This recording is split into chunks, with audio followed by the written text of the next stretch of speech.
La mela è uno dei frutti più consumati al mondo, ma sapevi che in botanica è considerato un falso frutto? Il vero frutto è il torsolo che contiene i semi. Chiunque avrà provato a seminarne i semi, ma vediamo come procedere con successo con la semina di questo albero.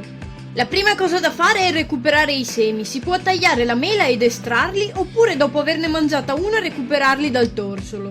Dopo averli estratti non necessitano di pulizia o lavaggio, si possono usare così come sono. Si può preparare il vaso per la semina con un fondo di inerti e poi riempirlo con un buon terreno drenante. Ad esempio io utilizzo il solito mix di terriccio torvoso, terra da giardino, terriccio di foglie e inerti, ma va bene qualsiasi tipo di terreno purché leggero e ben drenato. Si possono adagiare i semi sulla superficie del terriccio distanziati tra di loro.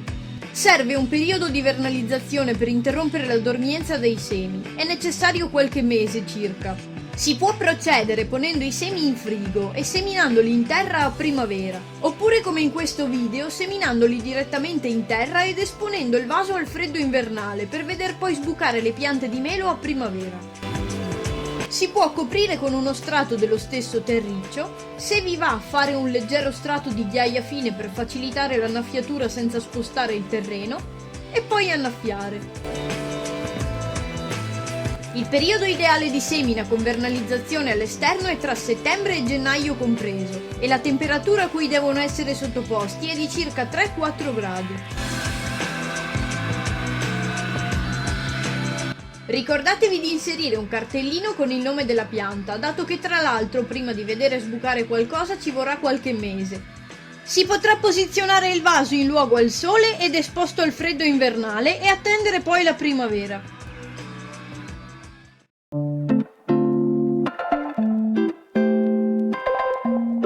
Dopo quasi 2 mesi è sbucata la prima piantina di melo. Questo è un altro vaso in cui ho seminato.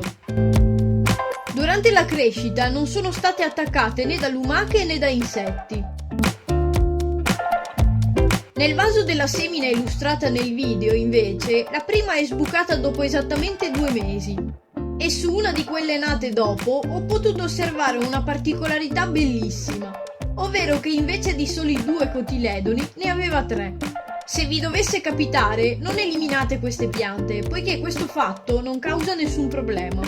Talvolta può capitare che il tegumento fatichi a staccarsi e rimanga in cima ai cotiledoni per diverso tempo. Si può quindi procedere a toglierlo manualmente per dare così la possibilità alla pianta di crescere.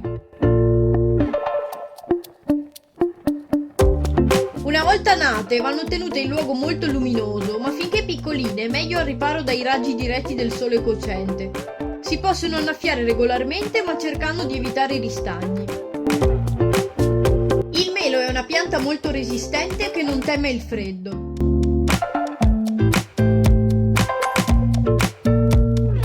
Una volta cresciute dovranno essere travasate ognuna nel suo vaso e potrete poi decidere successivamente se piantarle in piena terra oppure cambiare vaso quando necessario. Quanto a terreno non ha richieste particolari, l'importante è che abbia un pH neutro.